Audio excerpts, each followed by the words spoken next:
On Christmas Eve in 2021, NASA's InSight lander received a gift of sorts, a new discovery. InSight recorded a significant Mars quake. That's what we call quakes on Mars. But scientists learned only later the cause of that shaking, because the Mars Reconnaissance Orbiter, also known as MRO, was able to see from space what the lander detected. I'm Raquel Villanueva, and I'm your host today here at NASA's Jet Propulsion Laboratory in Southern California. Today's science team members from the InSight lander and MRO mission will explain how data and images from their spacecraft contributed to the discovery. Joining us virtually are Bruce Bannert, InSight Principal Investigator at NASA's Jet Propulsion Laboratory; Lilia Posiolova, Orbital Science and Operations Lead at Malin Space Science Systems; Ingrid Daubar, InSight Impact Science Lead at Brown University; and Lori Glaze, Director of NASA's Planetary Science Division from NASA headquarters. We'll be taking questions after hearing from our speakers, so if you're a member of the media on the phone lines, press *1 to be put in the queue. And if you're on social media, use the hashtag AskNASA. I'll now hand it over to Bruce. Hi, everyone. I'm Bruce Bannert. I'm the principal investigator of the InSight mission. I'm speaking to you here today from Lockheed Martin Space, where the Spacecraft Operations Center is located. InSight has been on the surface of Mars since November of 2018, listening with its seismometer, and various other instruments, weather instruments and so forth, to what the goings-on Mars. And we're here today to talk about a new discovery that we're really excited about in terms of the first time that impact's actually been observed as it happened by a seismometer, and then observed also from space by the orbital cameras. Before we get into that, though, I'd like to tell you a little bit about the spacecraft status on Mars. Can we have the first image, please? As you probably know, as InSight's been sitting on the surface of Mars for the last 4 years, it's been collecting a lot of dust on its solar panels. This is a picture of the solar panels a couple of months ago, and you can see that it's really, really dusty, and that's cut down our solar power. And we've been sort of cutting back on the operations of the spacecraft as that's happened in order to squeeze out as much science data as we can. About a month ago, we got an additional challenge to the spacecraft. If I could have the next image.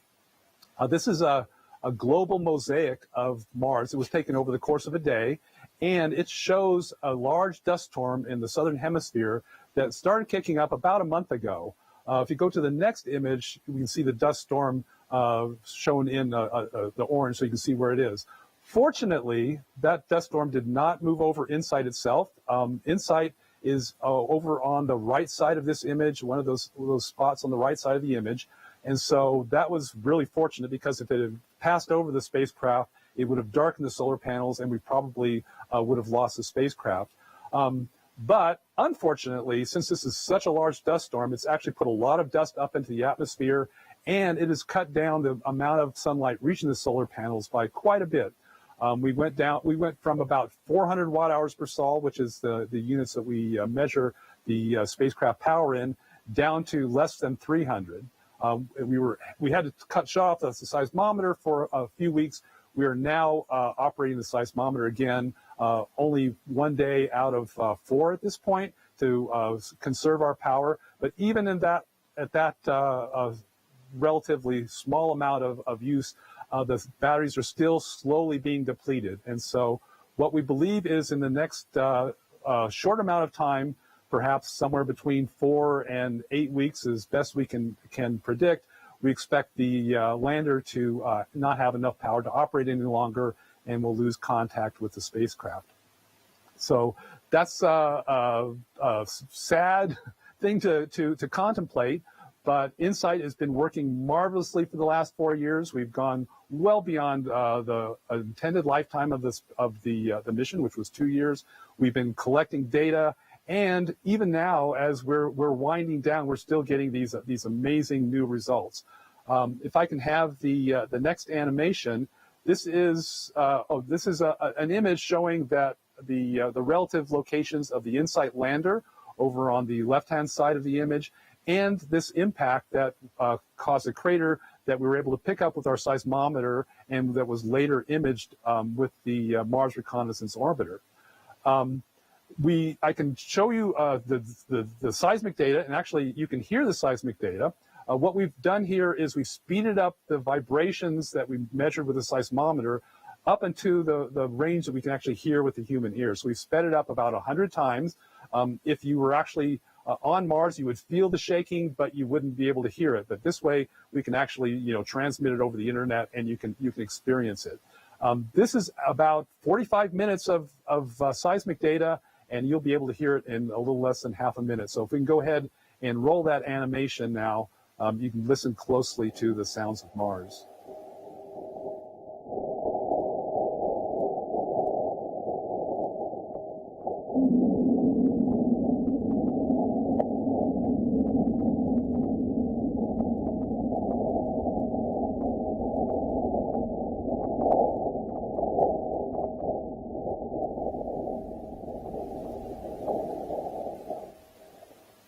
And what you've experienced there is the first bulge, and you can see in the image was the P wave coming in, the first wave that comes from any seismic event, and then the big bulge there is the S wave, and then buried in that is actually the surface wave, which is one of the real interesting findings from this new event, and we'll be talking about that a little bit more later.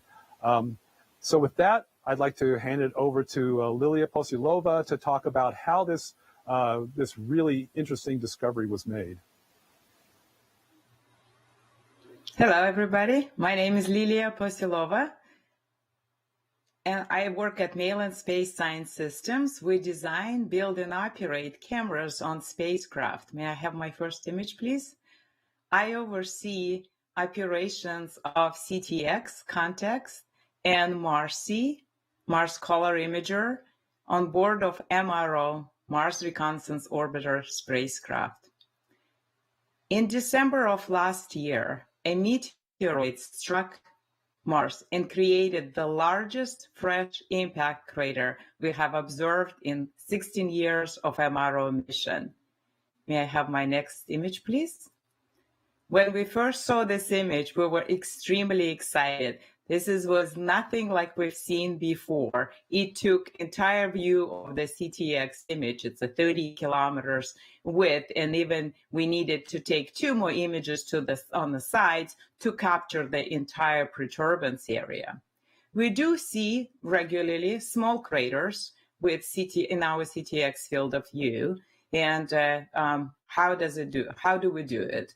We acquire CTX images based on our various scientific objectives, and we inspect them for any changes. And typically what we see, it will be like a little smudge, and then we compare to all the available previously data sets to confirm that it is fresh or not fresh crater.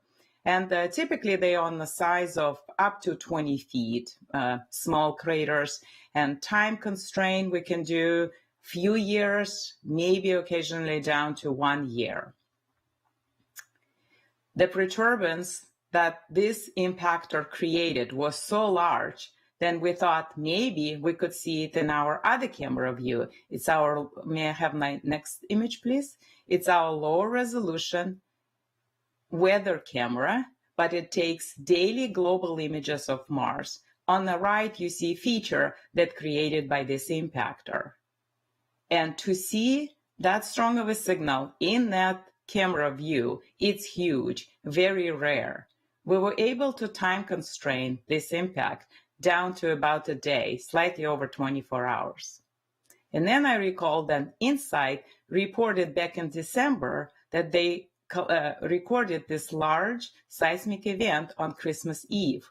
When we compare seismic epicenter with location that we pinpointed from the orbit and the time, we were able to match this large seismic event to our large impact crater.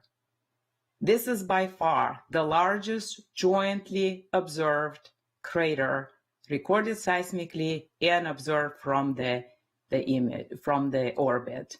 May I have my next slide, please? As bolide travel through the Mars atmosphere, it creates a muck cone. And as a result of it, you see dust perturb on the left of the crater. A lot happens as the meteoroid strikes Mars. Rock gets fractured. There is atmospheric blast. Ejecta gets thrown out. Crater gets excavated. An effect of that dynamic all got preserved in the Martian surface, and we captured it in our CTX image. We see the crater itself at about 150 meters in diameter. We see bright patches of ice. This is most equatorward ice we've seen on Mars. The ability to tell what happened when and what activity occurred, along with the largest impact crater, are two huge discoveries and demonstrates the value, increased value that joint work of two missions brings. And I will turn to Ingrid to look at more details of the impact itself. Thanks, Lilia. My name is Ingrid Daubar. I'm on the team for the HiRISE camera, which is another camera orbiting Mars on MRO. If I can have the first visual, please.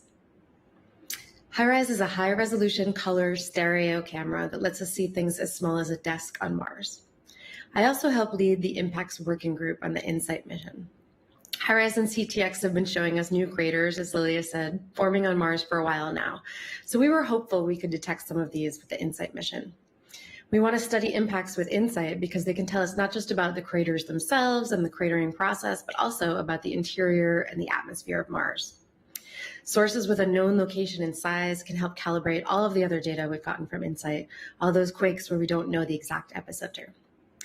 After 3 years of listening, we thought impacts probably have to be either very close to the lander or very large to be detected seismically.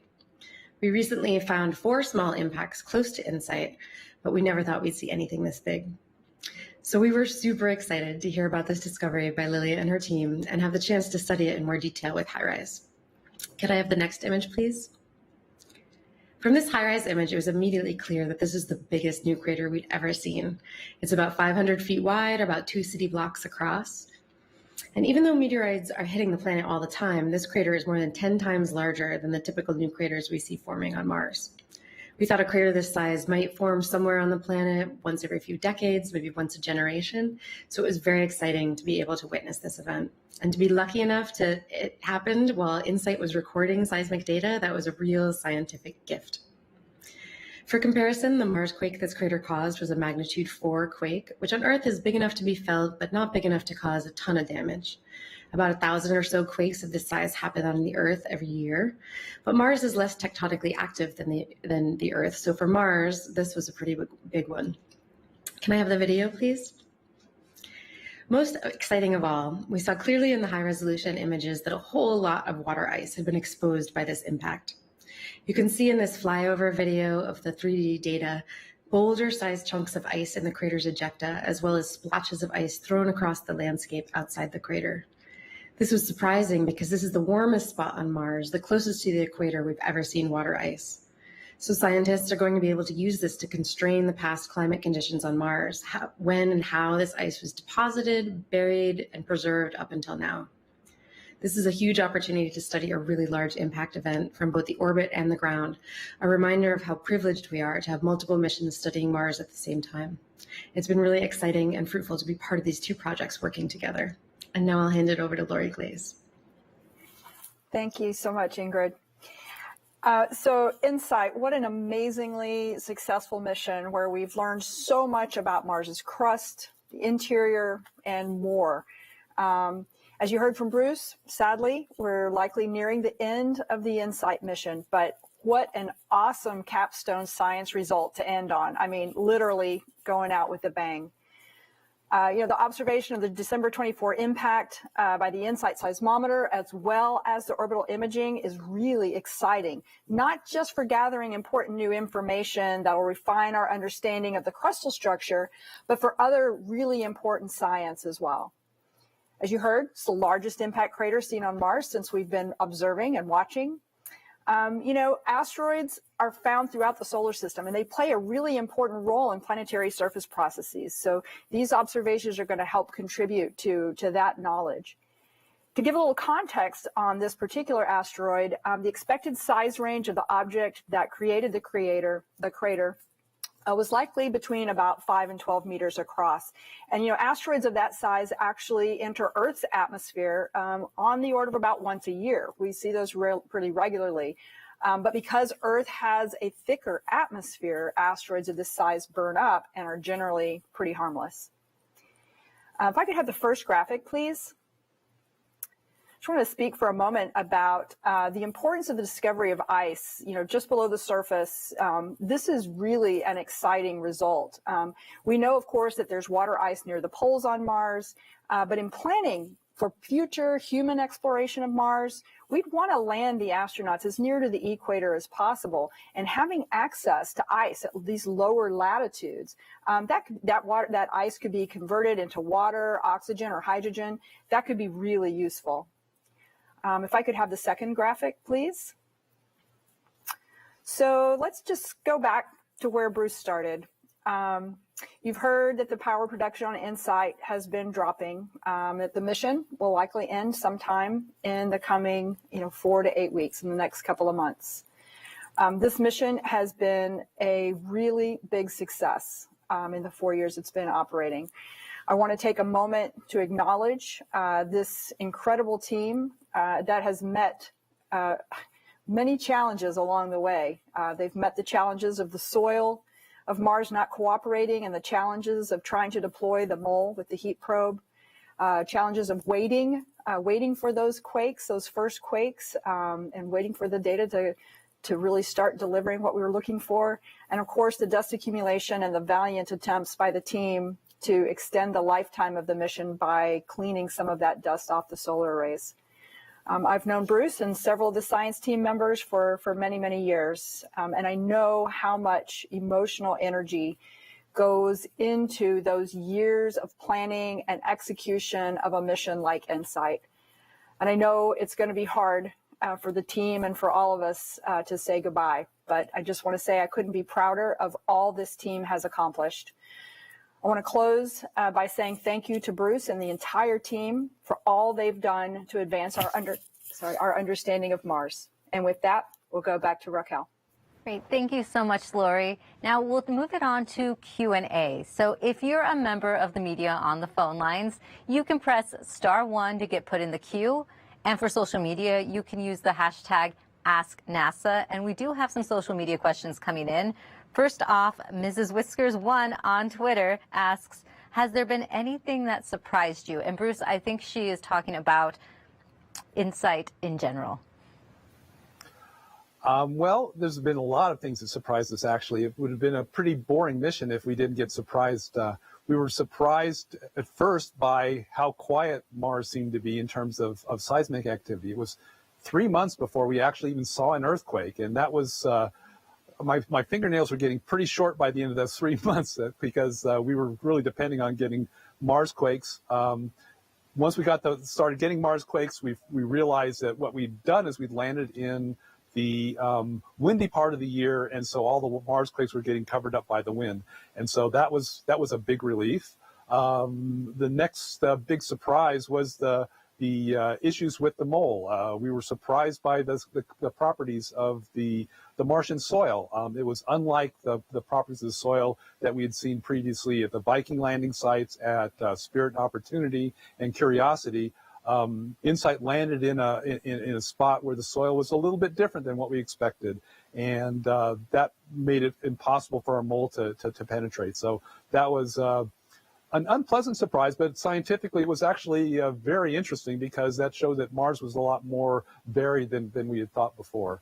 And finally, some of the results from our seismic experiment, the results of the deep interior, surprised us. The core appears to be quite a bit larger than we had imagined. We thought it was going to be about 1,700 kilometers or so, and it was actually over 1,800 kilometers in radius.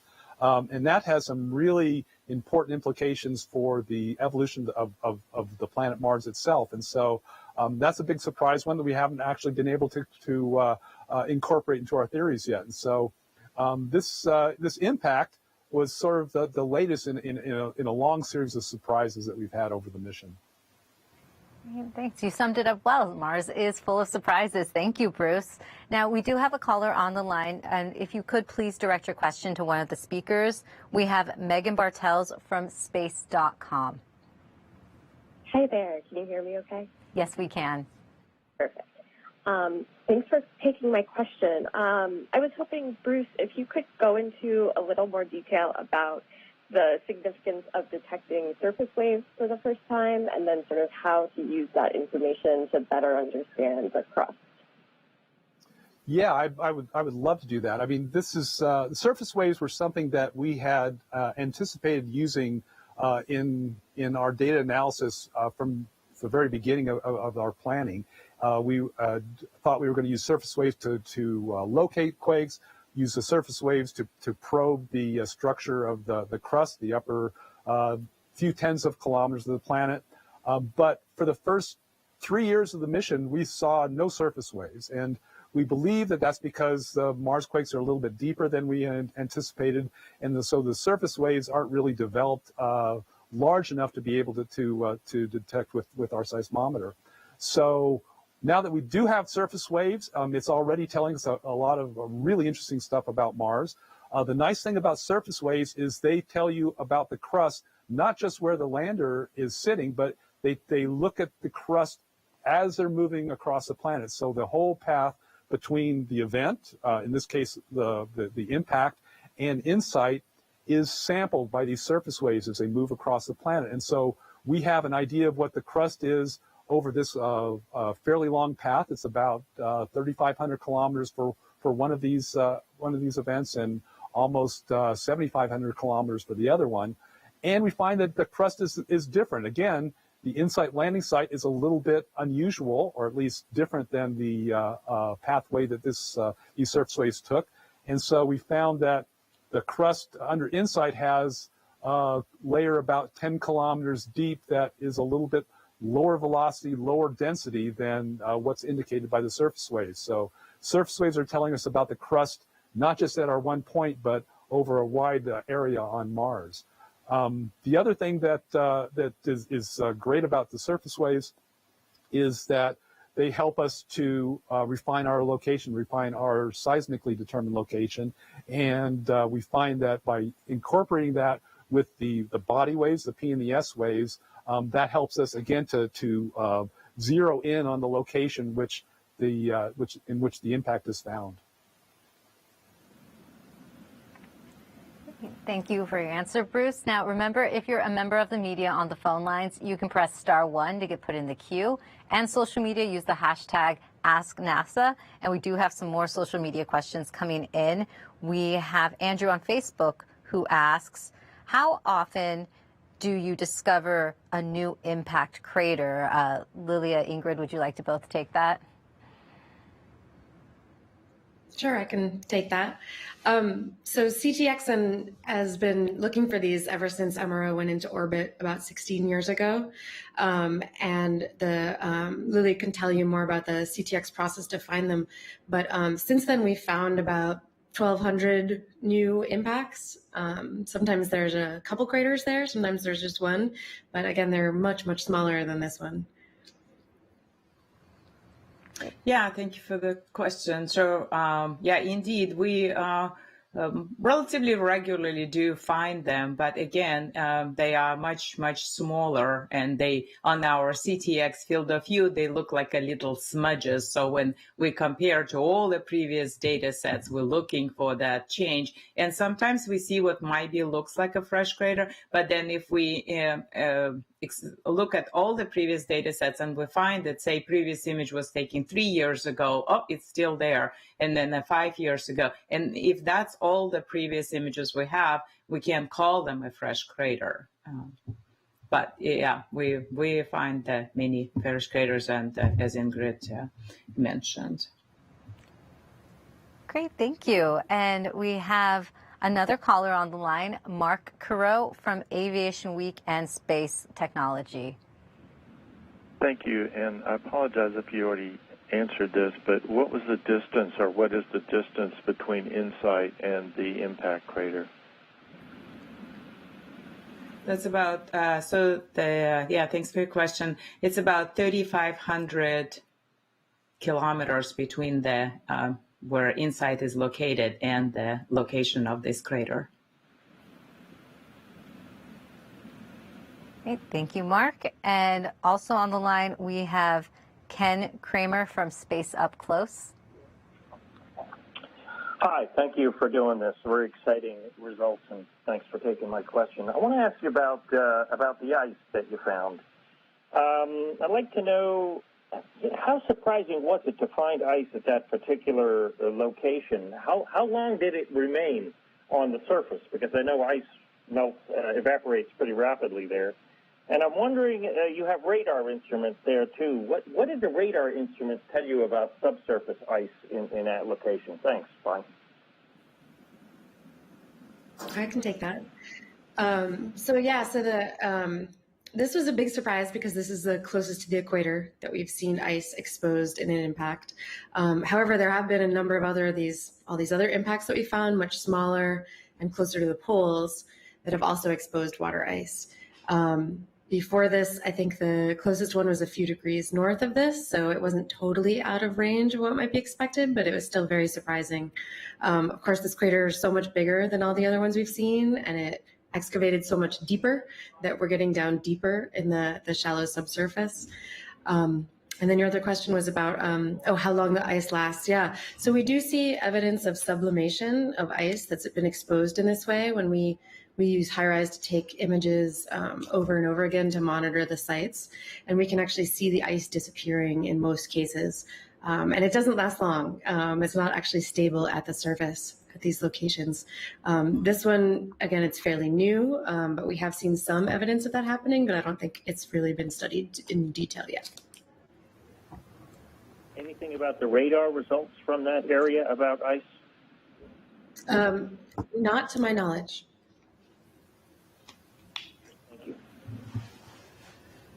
Right. Thank you. And we also have another question coming in on social media that is related. Bart on Twitter asks, how would you know if the ice wasn't contained to the meteorite itself? I can take that too. Yeah, that's a really good question. We thought about that. Like maybe this was a cometary impactor that was just made of ice, and what we're seeing on the surface is just splashed out from the impactor itself. But an impact of this size would actually destroy the meteoroid that came in to hit the surface. We wouldn't expect much, if any, of the original impactor to survive this high energetic. It's about it's a high energy explosion. So we can look at that, and we can also look at the locations where the ice is found, and that also shows us evidence that it's probably not from the impactor itself, but rather was excavated from below the surface. Great, thanks, Ingrid. We have one more. Oh, okay. We actually are out of questions for today, so that is all the time we have today. Thank you, and I'd like to thank all the speakers for their time today. So to stay up to date with InSight, visit mars.nasa.gov/insight and follow @NASA InSight on Twitter and Facebook. And for more information on the Mars Reconnaissance Orbiter, visit mars.nasa.gov/MRO. I'd like to thank everyone for watching today.